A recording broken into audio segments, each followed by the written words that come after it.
Well, Gaffer, we eventually won in the end, but we kind of made hard work of that, didn't we? We made very hard work of that, John. I thought for 25 minutes in the first half, possibly 30 minutes, we were unbelievable. We passed the ball well, moved it, did everything we worked on in training, got a 2-goal lead, and then completely took our foot off and thought the game was won. And in a cup game, when you've got nothing to lose, you can't do that. And I said that at half time, and then obviously the sending off changes everything. I think it's 2 minutes into the second half, and they've got the tails up, and we're down to 10 men. So fair play to them. They had a real good go at us. I think we were lucky to go through, to be honest, because I thought they could have nicked it at the end as well. It just shows what 45 minutes could do. Like you say, for 13 minutes we were on top, and you know, the pace of the game just slowed completely right down, didn't it? Yeah, and that's why I was a bit angry at half time, and the lads will tell you I gave them a bit of a rocket at half time. It's obviously clearly not worked, because 2-0 is a horrible lead to have. You're in complete control of the game, which we were. We were in complete control. We dominated. And then you go 2-0 up and you almost take your foot off the gas. And when you take your foot off the gas and the other team steps it up, it's a level playing field then. What you've got to do is, and what I said at half time, is you've got to step on the throat and you've got to go and win 5-6-0. And unfortunately we didn't do that, and then obviously the sending off, it completely changes the game. Let's be honest, everyone who's watching it, they're then on top. We're down to 10 men, and it's a difficult uphill battle, but lads have dug in, so there is some positives there. They have dug in, and eventually we've got through to the next round. And like you say, there were some positive performances on the pitch, but Reece springs to mind. At age 19, he's doing okay, isn't he? Yeah, brilliant. Thought he's probably man of the match today, him and possibly McKenna in the first half. I thought McKenna was brilliant in the first half, but we've got a game Monday, so we've obviously got to make changes, and we've got to rotate. Disappointed, if I'm gonna be completely honest. I know the players listen to these interviews, but disappointed with the lads that have come on, because they've not really taken the chance and have not done what we've asked them to do. So there's obviously food for thought there, and we'll reevaluate and we'll go again Monday.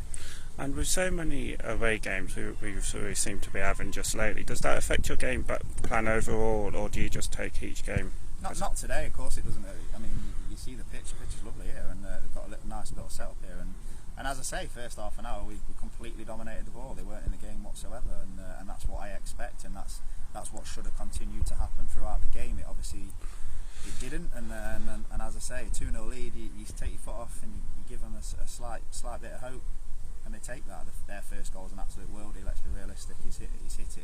He won't score that in 99 shots. The 101 goes in, and that's the one he's hit today. So yeah, it then obviously gives them the momentum, and they go and get the second from a corner, which again I'm disappointed with, because it's a goal we shouldn't concede, really.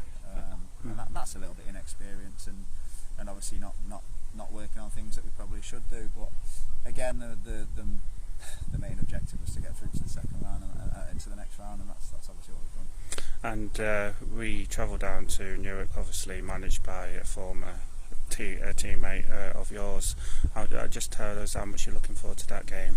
Yeah, I'm really looking forward to the game. Obviously, I would class JD as possibly one of my closest friends in football. I've shared a dressing room with him for about 6-7 years, and played a lot of games in midfield with him. But really nice guy, and love him to bits. But I really hope he loses on Monday. That's obviously a given. So looking forward to it. Obviously, there's a few ex-players there as well. Some people we obviously still speak to. A couple other teammates of mine as well. But I'll say after, and I'll go in and speak to the lads. We've got to be better than we were today, or we will lose the game, and that's a given. We've got to have more about us, and we've got to have a bit more impetus in the game. If we get 2-0 up, or in the future if we do get 2-0 up, we've got to go step on people's throats, and we've got to go win the game 3-4-0 like we should have done today. So it's a learning curve, and again I spoke about in previous interviews. We're 9 weeks in, brand new squad, 9 weeks in, 10 weeks in. These are the games that you learn about things, and these are the games that I'll reevaluate and have a look at players and see what we can actually do with them. And you learn more from these types of games than you do from winning 3-4-0.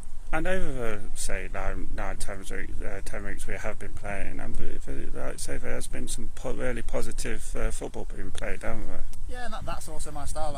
People watch me play. I like to get the ball down. I like to play. Sometimes you can't do that, and sometimes you do have to hook it on, and sometimes you do have to do the ugly things. We possibly didn't do that when we went 2-0 up, because we can pass it, and the pitch is beautiful, and we can play and move the ball soon as we go to 2-1 today, we have to start doing the ugly stuff. We have to get closer to our man, get tight to our man, and hook the ball on, and the striker has to hold it, which wasn't happening. So yeah, as I say, there's things we need to look at, there's things we've learned from today, and we'll move on. Well, thank you very much for your time. Okay. Cheers.